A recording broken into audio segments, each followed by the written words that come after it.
I have a new combo to share. I've got this little porcelain moon jar that I threw a while back. And we're going to use 3 different glazes on this one. We're going to start with Obsidian, and that's going to be a band around the middle. And then we're going to use some Smoky Merlot to cover some different things here. We've got PC57, we've got C1 on the Obsidian, and then we're going to use some Ancient Jasper, the PC53. And I'll show you how I do this one. I've used it on a few things, something similar. So, I like to get a paintbrush. I don't know what you guys use. This one I get at, I get this from Hobby Lobby. It's a Master's Touch round number 12. And it works really well for something like this. It holds a lot of paint or a lot of glaze. And I'm going to use this for doing something like this where I'm just going to put a heavy band around the middle as I go around it. You can see me, I'll back up a little bit there. And I'm just taking a heavy band and I'm going right around the middle with this. Not being real specific with it, just I want a good heavy band.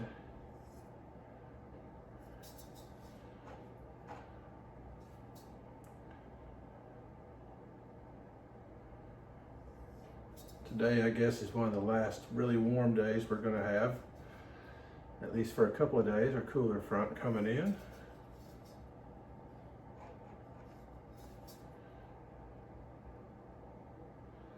But I basically just lay this around and I'll put a couple of coats on here because I want this pretty thick. What we're going to do is coat that a little bit with the Smoky Merlot. And there are certain colors that it's not always a combination, but it's also, and I don't mean, it's not like a layering, but it's just the way they look when you get them together, that they really give a neat effect. Different colors that go well. I just did a raised bowl, one of those pedestal bowls, and I used Coyote's, it's green Shino that I think I showed on the last video on a little succulent pot. And I did the inside of the bowl with green Shino. And then I have a ribbed rim on it where I used the chopstick, like I've shown you how I use the butt end of a bamboo chopstick to put those little squares right around the rim. It gives it a really neat look. And I did all that in Albany slip brown. So we're going to have a green interior and a brown outside. And now that we've got that on there, I can put this on the wheel. And I know you guys hear me brag on the old Shimpo wheel again, and I'll leave a link for it in this video. This is just like my best friend. Like I say, before I had a wheel, I've actually got this thing spinning and thrown some little pots on it because of the weight on it. It just works so well. Obviously, there's so many things in our world today that are throwaway that you're going to use a few times, or appliances that last a few years and then you're having to get rid of it and buy a new one. This Shimpo Banding Wheel is going to last you forever. This is a lifetime purchase, and they're about $100. A little more, a little less, depending on what size you get. Some of them have a taller pedestal. Some of them are lower or narrower. I have 2 of them. I bought one for my wife, a little 7-inch. I think this one's a 9-inch. But I'm obviously a big fan. You've heard me talk about them before. So, I had quite the little week. I hope you guys are doing well. Picked up it's spring break here in Arkansas. Probably is in most of the other places around the country. A lot of spring breaks going on right now. But I picked up one of my grandsons, a 16-year-old grandson, and took him to, if you've ever heard of A.G. Russell Knife Store, A.G. Russell was the very first online knife seller, and I'm a big fan of handmade knives. Go to some of the knife shows around here that and have met a lot of these makers that make and have competed on Forged in Fire. Some really great guys. But I took my grandson over there and we did a little knife shopping and then went to lunch and just had a good time spending with him. He's quite the little athlete at 16, and the high school has called him up. He's super fast and he's a running back, and trying to get him into being a receiver. He tells me he can't catch the ball. But he is in a new league right now, and I did see a video where they did send him out and he did catch a ball and make a touchdown. But his speed was something that nobody really experienced until just a year or two ago, and all of a sudden he got into something and they were like, dang, this kid's fast. And now he's a running back at the school that he's at. But all right, as you can see this, I've got really heavy bands of obsidian, and I want it pretty wide because I want this to pop. I like, if you've ever done obsidian with smoky Merlot on top of it, you get a really dark purple. I don't know that I have anything exactly like that. This may have had a little bit on it here. If you can see that little plant pot, how dark you get with the, it tends to, smoky Merlot stays a little hazy. That's why it's called smoky Merlot. But this is when you put obsidian under it, you get a really dark burgundy, almost a wine color, like a Merlot. I love it when you put them together. And so let me dry this up and we'll get it going. All right, we've got that dried up now. And I do that with just a, if you're new to this, which I know some of you have been with my channel, but that's just a little Warrior heat gun from Harbor Freight, if you have any of those around you. This one is $30 or less. I think it's about 27 bucks. And it works great for doing that kind of stuff. So then what I want to do is I want to throw this upside down. And we're going to clean that brush out a little bit.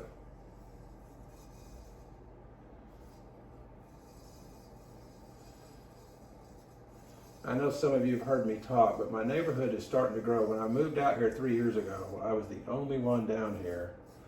And there is so much growth and development in Northwest Arkansas that is just unbelievable. And this has become, if you're not aware of it, Bella Vista, Arkansas is now the national training center for mountain bikers for the Olympic team. And there are hundreds, if not more than hundreds of miles of mountain bike trails in this area. A lot of it has been driven by the Walton boys, which are the heirs to the Walmart fortune. And they're driving a lot of the development here that's going on. So, but it's there's been a lot of growth out here. And it's just not the same as what it used to be. When I moved here, my wife told me the only way you're getting me out of here is in a box. We've moved quite a bit. Always in the local area, but just, I get restless, I suppose. When I grew up in Bentonville, and one of the big things, if you look up Bentonville, you're going to find the Crystal Bridges Museum of American Art that was put in by Alice Walton, which is the daughter of Sam Walton. And it is a wonderful place with so much art, so much going on over there. There's so much happening in this area. But that's there. But when I grew up in this area, it was really small town. And we lived out what used to seem like it was so far away, now it seems like it's so close to Bentonville. But my brother and I would hitchhike, which you wouldn't want your kids out doing that today, but it was such a small farming community. We would just walk out front of the house and start walking towards town, which was about 6-7 miles, and throw our thumbs out. Some farmer heading in for feed would stop and pick us up. And we would spend the day in town, which was a city of between 6,000 and 8,000 at that time, so it was a really small, a lot of that was rural too, so, you know, the city center was very, very small. And we'd go hang out, go shopping at the Western Auto, or there was a saddle shop there that when I was a kid, there was a blind man ran a saddle shop. You can see I'm putting this Smoky Merlot on just real easy. I've got that cut like I've shown you where I put this little rib, this little cut. If this is a new video for you, I'm gonna show you that little slant that I put right there. See how that's gonna give me a nice little stop for my glaze. It keeps it from running down on the kiln shelf. And it lets me, I run my brush right next to it. But I'm putting this Smoky Merlot on here. And I'm gonna put 3 good coats on here. So, but when I was a kid, I believe I was about 10, and there was a little, a blind man ran a saddle shop right in town. And I would ride in either with a farmer, hitchhiking, and I'm serious, 10 years old. My brother was 12. Or on Saturday, my dad worked Saturdays, and I would ride in with him sometimes and then run around in town while he worked half a day. But one time he had a drawing for a horse. And I was just horse nuts back then. Man, I wanted a horse so bad. And I went in, and the first day he said he was going to do sign-ups. I told him I wanted to sign up for it, and he was like, man, I don't even have a box ready. He's like, if you'll give me your name and number, and remember, this guy's blind. I'm thinking, right, I'm going to give him this little piece of paper with my name and number on it. And he's going to lay it down somewhere, and it's never going in this box. But I gave it to him, and several weeks later, when he was supposed to do the drawing, I came back and I told him, I said, hey, I gave you this piece of paper, but I'm not sure it made it in there because you didn't even have a box. And he was like, oh, no, if you gave it to me, it's in there. He was just swear up and down, and I just knew there was no way it was in there. But he drew that out. I was there with some friends. I think there was 3 of us there watching. When he pulled it out, the only thing I remember doing was reading the phone number. I remember at 10 years old reading my phone number before I ever saw my name, and realized I had won this horse, which was, I guess it was pony / horse. It was half Shetland and half Arabian. And that was just about one of the coolest things that ever happened to me as a kid here in Bentonville. But it was really small town back then. Walmart was just getting started. I remember when they had one warehouse and they didn't even have a second warehouse here in town. All right, you see how I'm doing with this Shimpo wheel.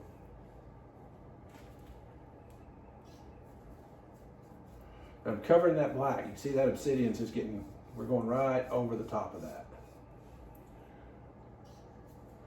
And these 2 are going to react and give us this really deep, rich color.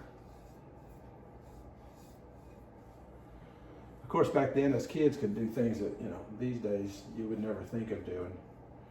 I used to get off school. My dad was a warehouse manager when we did have warehouse 2.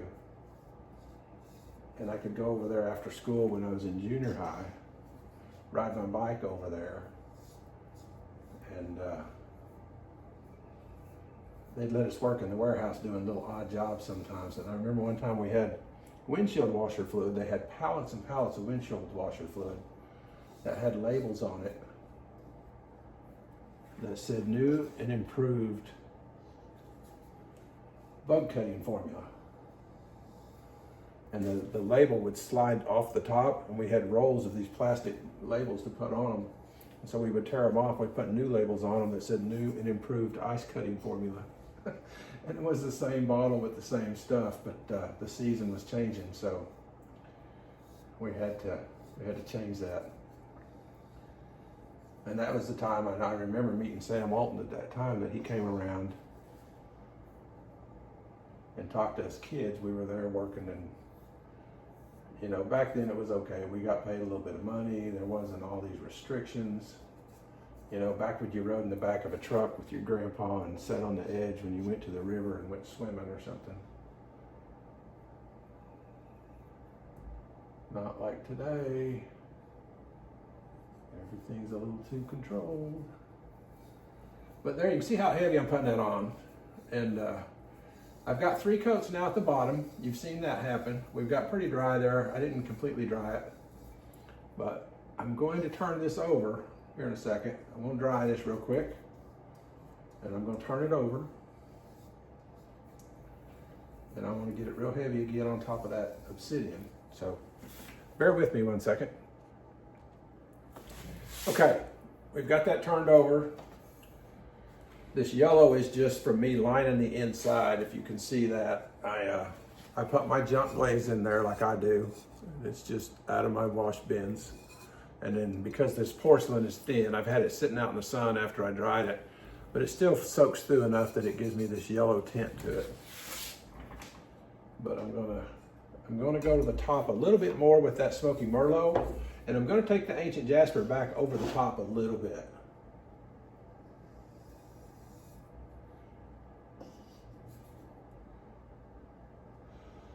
But when we first moved here, it was such a rural area, and we lived out in a little place called Pumpkin Holler. And we moved from Wichita, Kansas. And we lived in town. Us kids had never lived outside of town. And we moved to a most rural place, a little rent house at the bottom of this holler that was, I mean, we had street lights where we came from. You walk outside, this was pitch black, and you're hearing the coyotes, and it was really different for all of us kids. I come from a family of 6, so I have 2 brothers and 3 sisters. But I remember that first time when we moved down here, and it was down out there, and there was an old pen in the back that was all grown up with weeds and all, and my dad was going to get a couple of hogs to raise so we could have them butchered. And so at one point we were back there. It had to be at least 4 or 5 of us. Most of us were back there cleaning up this pen. We'd been sitting back there with shovels and rakes and whatever, told to get all those tall weeds out. And there was a piece of corrugated tin on the ground. And we've been walking all over it, and of course both of us, or my brother and sisters, you know, we get to talking about it. And it's like, you know, there's probably a snake under this thing. It was in the middle of summer. We were probably covered in ticks by the time we got finished.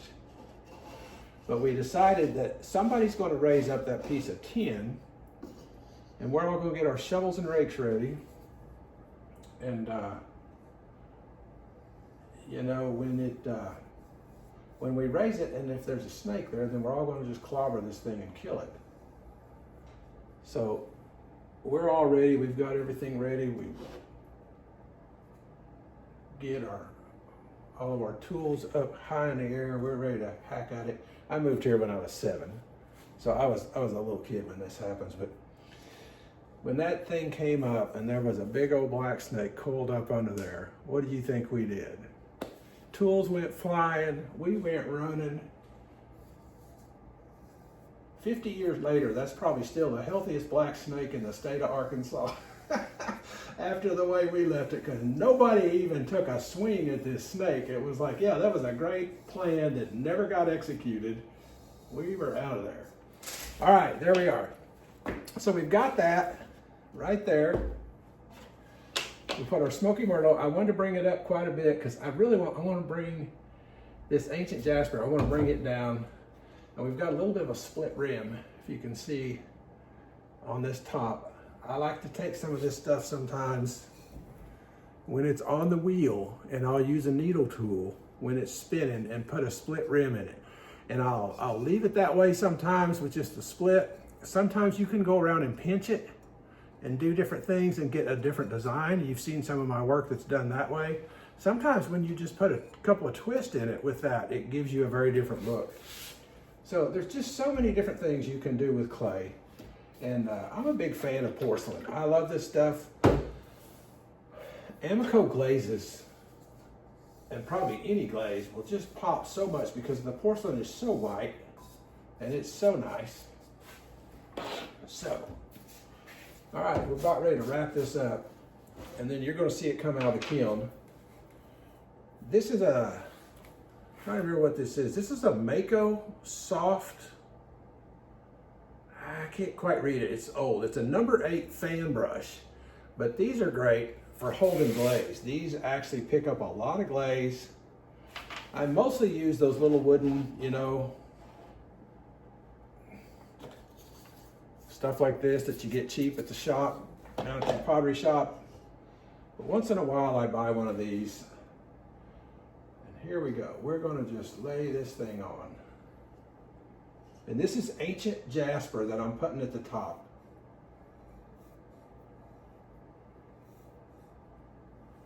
And I kind of want it to just go over, not a lot, but I really want it to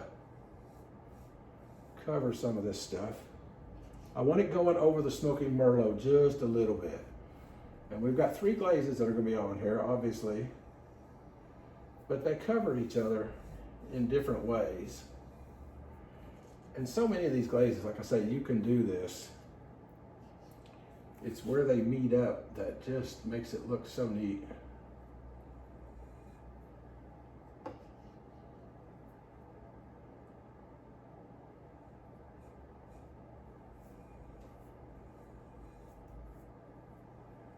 Sometimes it's a little hard to get down in that crack where that seam is, but it's so worth it the way it breaks up here on these little split rims.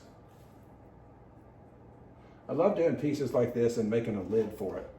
I've done a lot of lidded pieces. People tend to like them. One question I get asked a lot of times is, well, what do you put in it?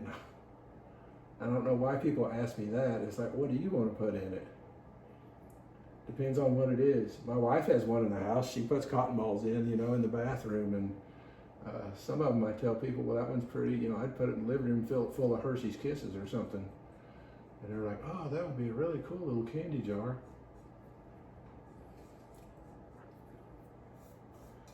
All right, so now we got that. Get another coat or two on here. And you can see ancient Jasper dries quick. It tends to dry up pretty fast on its own. I don't have to do a lot of drying with it. And I'm leaving this just a little shaggy right in here around where it meets up. I don't really want a defined line here. I really want this just to kind of run together, and we'll get a real pretty color here.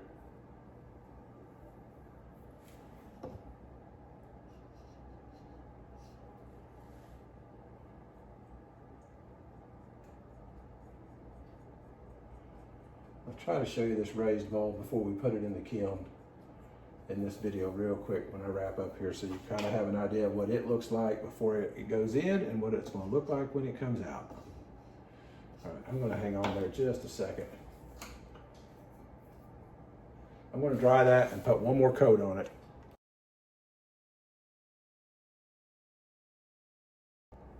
Okay, so we've got that dried up. I'm going to put another coat on it real quick. I want a really heavy coat of this ancient Jasper up here. I think it's fairly stable, but mixed with a couple of things, we may get some different colors here. Of course, some of my favorites are always the iron luster and oatmeal, and on porcelain, I've even get some pinks out of that. I've done some raised lidded jars with that.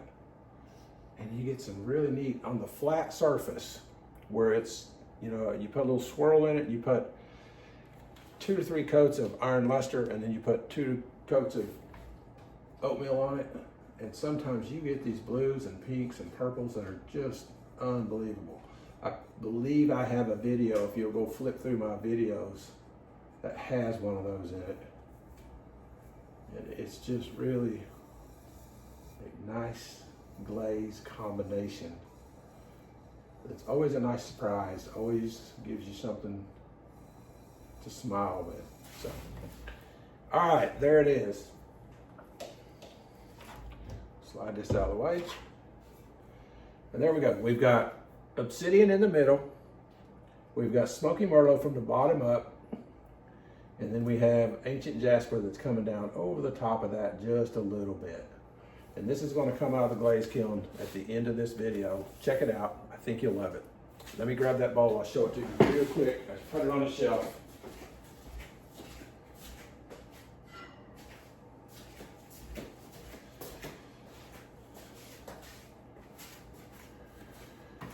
This little raised bowl right here.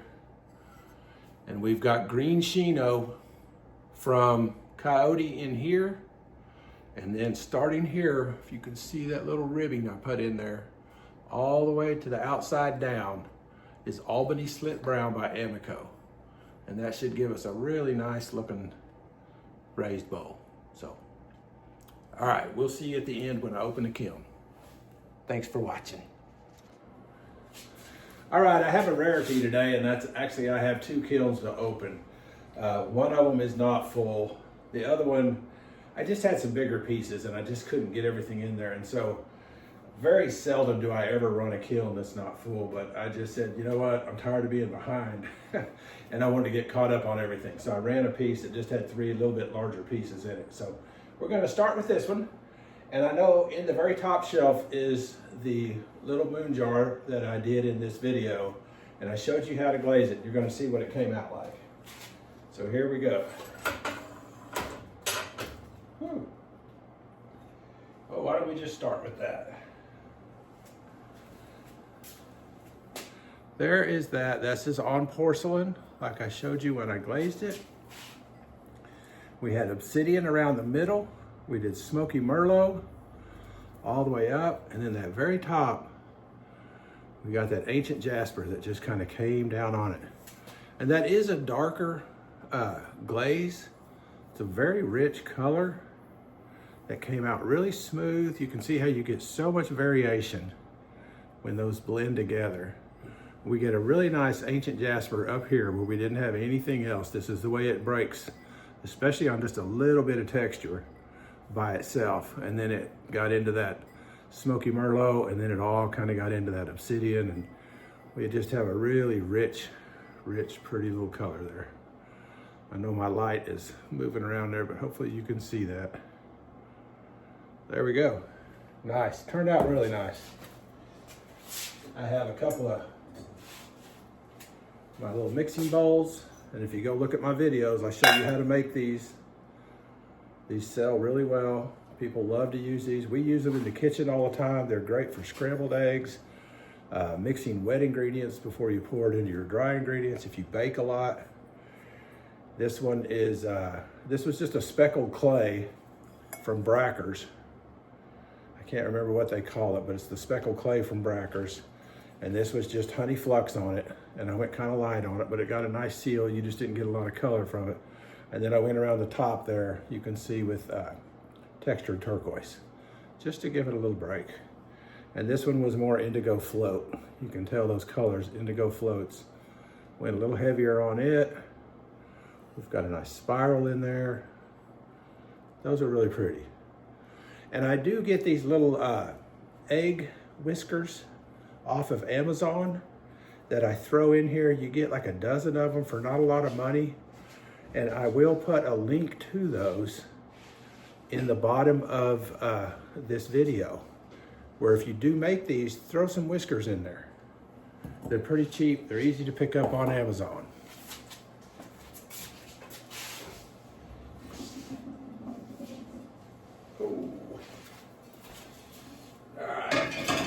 This is one of my elevated bowls that turned out really pretty.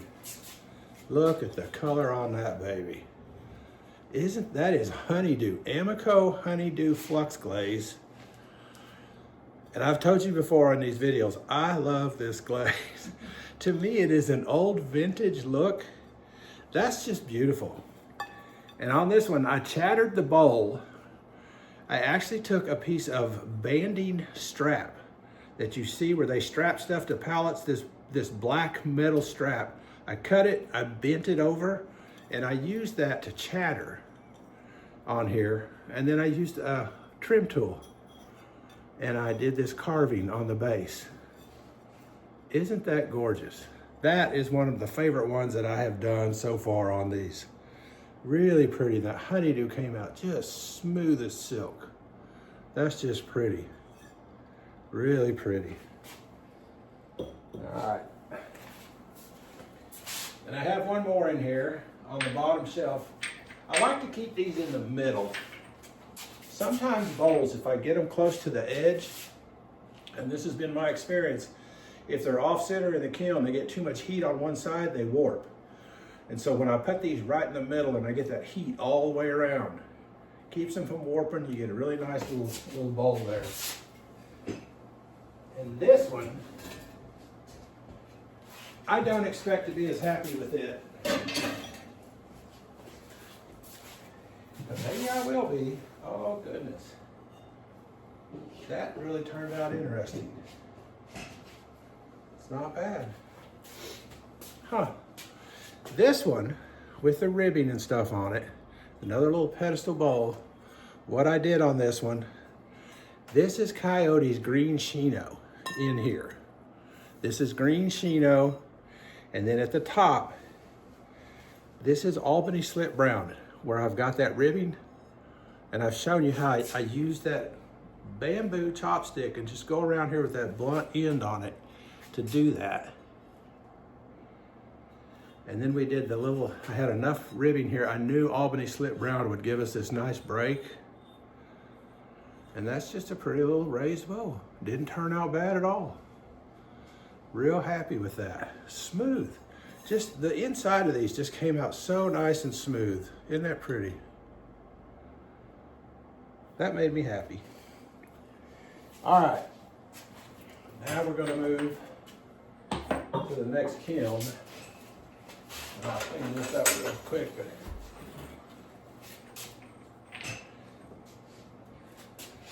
This is the one I have a bad top on, and so I use this glass mat that I got off of Amazon that's rated for like 2,500 degrees, and I have to put it on top of this. If you can, I'll show you how that old kiln is. It's just, somebody gave that kiln to me, and it works like a charm, but it has that bad top. And it's funny that that's where I actually got my other two kilns, is I keep buying old kilns to replace that top, and then I get the kiln home and it, either I can fix it up and get it working. So I ended up with 3 kilns now, and I just keep putting a mat on it. This one's still a little bit warm because it got started later. How about that? That's a pretty little ball. There is a video that I have already done on this glaze combination, and it is honey flux. If you go watch in the video, I show you the details of it. It's some bowls that have some little ribbing that I put on the top. Go scroll down and you'll see those pictures. But this is honey flux, 3 really good coats of honey flux. And then I put textured turquoise towards the bottom, right in here. See that? And then right up here where you see this top part, and look at the color you get on that. That is actually ancient Jasper over the top of honey flux. And you would think it would be dark, but on honey flux, oh, it just gives you such a nice light little tan run. Get some breaks on the rim. That's pretty. My gosh, I'm almost bragging on myself now. I do good work sometimes. Huh, isn't that nice? All right, I'm saving one of these for last because my wife is waiting on it. So here is the wonky vase. Y'all see that one? That is 2 coats of honey flux, and then I went over the top of it with emerald falls. I put emerald falls on it right down to that bottom part because I didn't know how much it would run, and it didn't. It was real stable, it looks like. But we've got a really nice little cut up here at the top. I put eggshell, Coyote eggshell on the inside of that, which I buy dry and then mix in buckets. And it's a little bit more of a flat. Isn't that gorgeous? You know, that's one that I would normally pitch if my lovely wife didn't encourage me to keep some of this organic stuff. And then I love it when it comes out. It just turns out so cool. Gorgeous. There we go. All right. And I had this really nice formal shaped vase, and I gave it to her to paint. Oh my goodness, look at that. Look at that. And she painted this little formal vase. Isn't that pretty? Came out so neat. Nice little caterpillars up here. Oh, we got there a little heart in there, some flowers. Just the prettiest little vase to fill with zinnias or something. So anyway, there we go. That's what I've got to open. My shop is clean. I have no dried greenware, no bisqueware. I have nothing thrown. The place is empty. And I don't know if I've been that way in 3 years. So I'm ready to get back at it. It's kind of been a rough few months, and we've had a lot going on, and maybe now we're back on top of things where I can get back to throwing and making some stuff and enjoying. So thank you so much for watching. I have to squat because of my camera.